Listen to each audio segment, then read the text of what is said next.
Global हो गया है। पूरे विश्व में मनाया जाता है। जहाँ जहाँ बिहार के लोग गए हैं वहाँ जहाँ भी है वहीं पर मना रहे हैं। अच्छा। यह सूर्य उपासना का पर्व है और यह द्योतक है कि हम सभी लोग उगते हुए सूरज की पूजा करते हैं। अच्छा। लेकिन छठ पर्व ऐसा पर्व है जिसमें अस्तलगामी सूर्य का भी पूजा होता है और उदयमान सूर्य का भी पूजा होता है। अच्छा। तो जो एक लोकोक्ति है कि सभी लोग उगते हुए के पूजा करते हैं, उसका एक ये काट है, ये उल्टा है कि अच्छा। यहाँ डूबते हुए के वही पूजा किया जाता है और ये आशा किया जाता है कि सूर्यास्त के बाद भी सूर्योदय होता है। ये बहुत ही आशाजनक पर्व है और बहुत महत्वपूर्ण पर्व है। किंवदंती है कि कुंती ने इसे किया था धन धान्य और पुत्र के लिए। अच्छा। और इसका वेद में भी इसका वर्णन है। बहुत अच्छे, बहुत अच्छे। तो शर्मा जी ये बताइए कि सूर्य उदय का आपने बहुत अच्छा कहा, तो सूर्य का मतलब तो ऊर्जा हो, जी जी जी, है ना? और इधर जल भी एक ऊर्जा का द्योतक है। जी जी। शरीर के अंदर ये दो तत्व जो हैं यदि शरीर में रहते हैं तो उसका बहुत महत्व बढ़ जाता है। जी जी। तो ये क्या जल और ऊर्जा का संगम नहीं है? बिल्कुल संगम है। इसमें नदी में, पोखर में या कोई जल स्रोत जहाँ होता है वहीं पर सूर्य के आराधना किया जाता है और जल अर्पण किया जाता है। जल अर्पण किया जाता है। सूर्य को तो सभी लोग जल अर्पण करते हैं। लेकिन ये षष्ठी व्रत जो है उसमें विशेष रूप से सूर्य को जल अर्पण किया जाता है। अच्छा। और खास करके इस पर्व की एक विशेषता और है कि जितना भी ऋतु फल है उसी से यह पूजा होता है।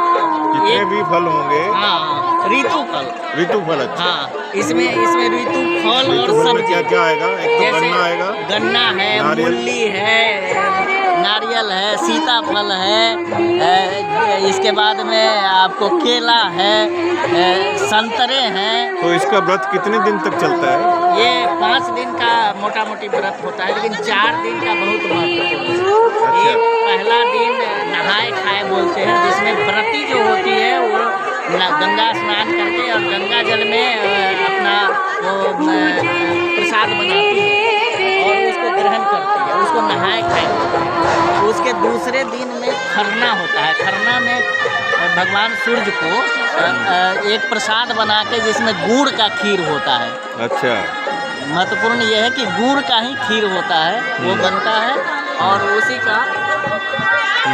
उसी को अर्पण किया जाता है। ये इसको नहाए खाए करते हैं। अच्छा। और तीसरा दिन अस्तलगामी सूर्य को अर्घ्य अर्पण किया जाता है और चौथा दिन उगते हुए सूर्य को दिया जाता है। इसमें एक प्रश्न और आता है, घर के परिवार के सभी सदस्य करते हैं या सिर्फ महिलाएं करती हैं? मुख्य रूप से जो घर के बड़ी महिला होती है वो इसको करती है और जिसका ज्वाइंट फैमिली है उसमें एक व्यक्ति करते हैं, सभी के नाम से करते हैं। जब फर्केशन हो जाता है सब अलग अलग करते हैं।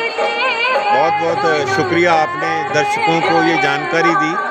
बहुत से लोग इस व्रत के महत्व को नहीं जान पाते, आने वाली पीढ़ी को भी ये पता चले, इसलिए मैंने आपसे और चीज़ मैं बताना चाहूँगा कि इस व्रत का सबसे बड़ा विशेषता ये है कि इस व्रत में कभी कोई कास्ट फीलिंग नहीं होता है। एक ही घाट पर हर जाति के लोग और हर रैंक के लोग, चाहे वो किसी भी तरह के अधिकारी, चाहे वो सेक्रेटरी रैंक का हो या चपरासी रैंक का हो, एक घाट पर एक साथ इसकी सूर्य की आराधना करते हैं। ये बहुत बड़ी बात है। अच्छा। और किसी भी कास्ट का कोई कास्ट बैरियर इसमें नहीं है। गांव का सबसे निम्न स्तर का जो कास्ट होता है वो या सबसे बड़े जो ब्राह्मण तत्व सभी एक साथ पूजा करते हैं, एक घाट पर करते हैं। ये बहुत बड़ी विशेषता है। और इसमें लगने वाली सामग्री के बारे में भी जानिएगा। तो जो सूप बनाता है वो डोम बनाता है, चूल्हा बनाता है वो मुसर जाति के लोग बनाता है, जिस चूल्हे पर वो होता है। Very good. और हर जाति के लोग का इसमें योगदान होता है। तो एक बहुत बड़ी ये जोड़ने का, हिंदू संस्कृति सनातन धर्म को जोड़ने का बहुत अच्छा व्रत है। देखिए, मैं ये समझता हूँ सभी दर्शकों की जानकारी के लिए कि इसमें एक तो ऊंच नीच का कोई भेदभाव नहीं, वो कितना ही अमीर हो, कितना ही गरीब हो, कितना ही पढ़ा लिखा हो, कितना अनपढ़ हो, कितना ही ग्रामीण हो और कितना शहर का रहने वाला हो, वो सभी श्रद्धापूर्वक ये त्यौहार मनाते हैं। और ये त्यौहार अभी केवल बिहार का नहीं रहा, अब ये पूरी दुनिया का हो पूरी गया है। दुनिया का हो गया। जहाँ पर भी हमारी भारतीय संस्कृति है, ये धीरे धीरे वहाँ पहुँच रहा है। जी जी। मैं आशा करता हूँ कि सभी दर्शक इस जानकारी को जितना नई पीढ़ी के पास पहुँचा पाएंगे, मैं उसके लिए उनको धन्यवाद दूंगा। कारण आज की पीढ़ी अपनी परंपरा और संस्कृति को भूलती जा रही है। यदि कोई भूल भी रहा है तो हमारा फर्ज बनता है कि नई पीढ़ी को इन सभी जानकारियों से अवगत कराएं। बहुत बहुत धन्यवाद शर्मा जी आपका और सभी दर्शकों का भी शुक्रिया।